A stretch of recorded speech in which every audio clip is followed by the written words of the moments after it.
la de la Comisión Nacional de Derechos Humanos, que es necesaria. Pero no quisiera votarlas todas, sino decirles, estamos en un momento importante en el que podemos transformar las instituciones políticas de México para darle más gobernabilidad al país y que se refleje en más crecimiento económico, en acuerdos que generen el crecimiento. ¿Qué otro acuerdo hace falta? Hace falta un acuerdo fiscal. Lo que sucedió en el Congreso, yo mismo hago la autocrítica, en noviembre pasado, no es lo correcto. Es decir, el país necesita más dinero, súbele al IVA, ponlo a 16, hombre. ¿Y qué más?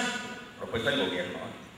Pues ponle ahí más impuestos a los refrescos, ¿no? a los cigarros, sí, yo ni fumo, pues ponle, ¿no?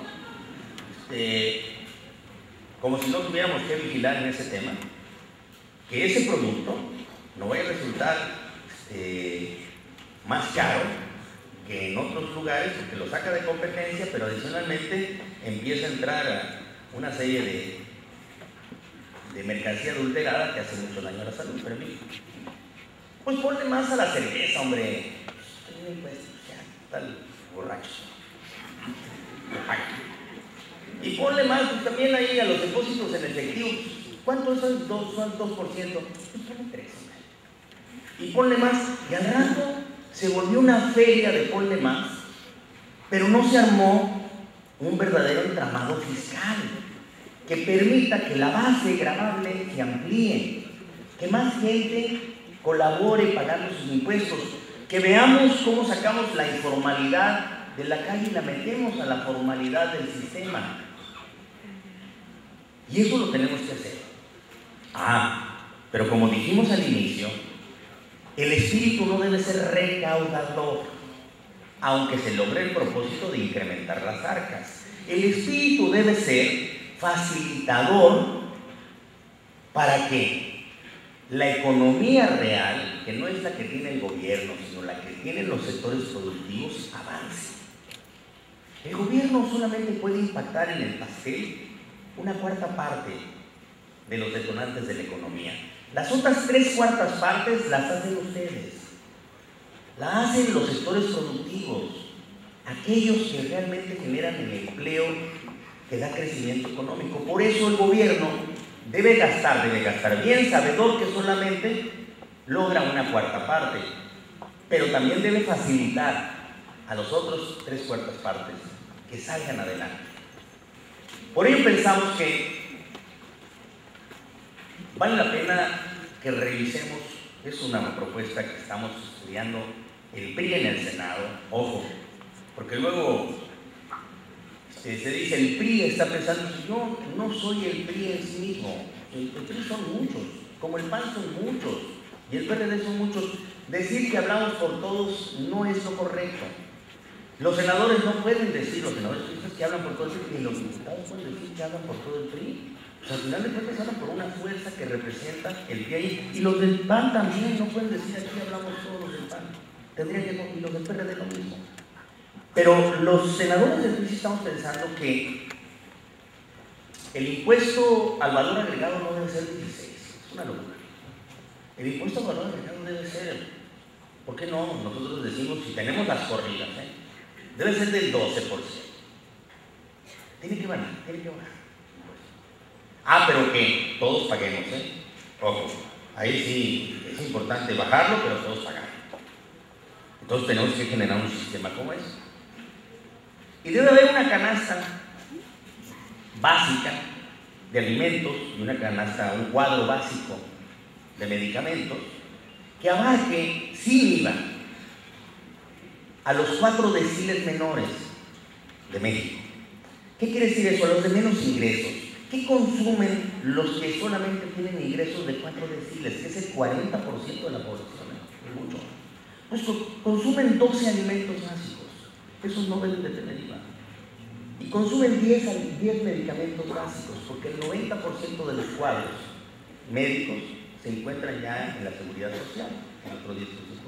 Bueno, ordenado al 12%, sin exenciones, y que todos paguen nos puede dar mucho más dinero que el que nos da el 16%. Y puede estimular en buena parte la economía. Lo mismo con el ICR. Aquí hay varios amigos, empresarios o hijos de empresarios honestos. El ICR no debe ser del 30%. Los países modelos en el mundo le apuestan más al impuesto al consumo que al impuesto sobre la renta. Hay que bajarlo. Pero que todos paguen, porque ahí hay exenciones. Y exenciones y privilegios que hay que acabar por un sistema fiscal que no ha sido estudiado correctamente. Y tenemos que armar un paquete de esa manera, quizá con un impuesto de control que meta la informalidad en la formalidad, sobre todo en el IVA, un impuesto de control de un 3% que sea con devolución hacia el que lo pague, pero que permita que esa sociedad se formalice. ¿Cuántas veces no llegan a un negocio y quien está atrás del mostrador dice, ¿la quiere con recibo o sin recibo? ¿La quiere con factura o sin factura? Entonces ya se le queda uno viendo y dice, no, pues mejor sin recibo y sin factura y en efectivo, ¿no? Pues ya si vamos a andar huyendo todos, pues huyamos juntos, ¿no? Eso no es lo correcto. Lo correcto sería ni preguntar, aquí está su factura, aquí está su recibo, ¿no? Y evitemos todo el problema. No es lo que más sucede. Pero si lo estimulamos que pidan recibo y factura, creo que la formalidad va a ser más que la informalidad, o por lo menos la cultura de la formalidad es la que va a estar siendo estimulada.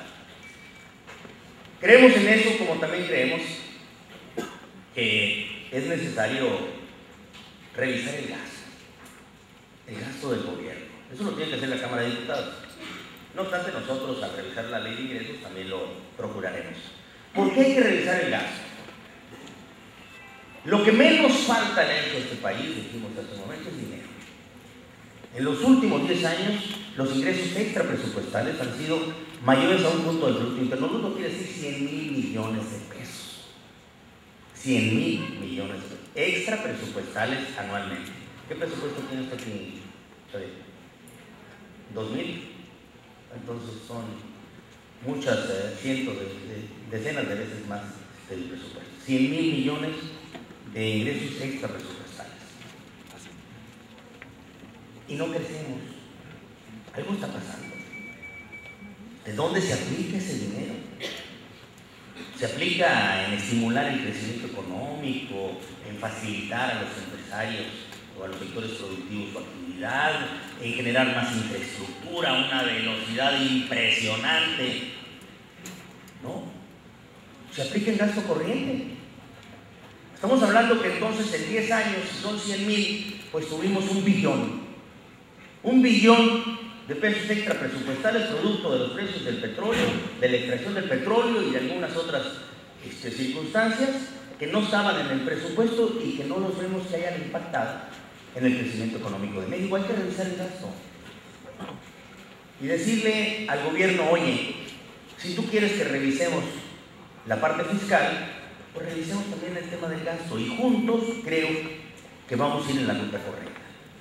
Pero con ganas de negociar y con ganas de acordar, porque lo peor que le puede pasar a este país si no hacemos una reforma política es que sigamos por instituciones viejas que no son proclives al acuerdo, a la negociación, sino que por el contrario, premian el desacuerdo. Hay muchos que se vuelven famosos en el desacuerdo y hay muchos que pierden credibilidad en el acuerdo. Se han acuñado frases como esas de la concertación, como si no fuera obligado que los distintos acordaran algo común para beneficio de todos. Bueno, pues eso es la política. A mí hace tiempo me preguntaron, me dijeron, oiga, ¿y qué es la política? Dice uno, ya cuando empieza uno con frases sofisticadas de Weber, pues se va confundiendo uno mismo, ¿no? La política sirve para alcanzar acuerdos. Es tan sencillo.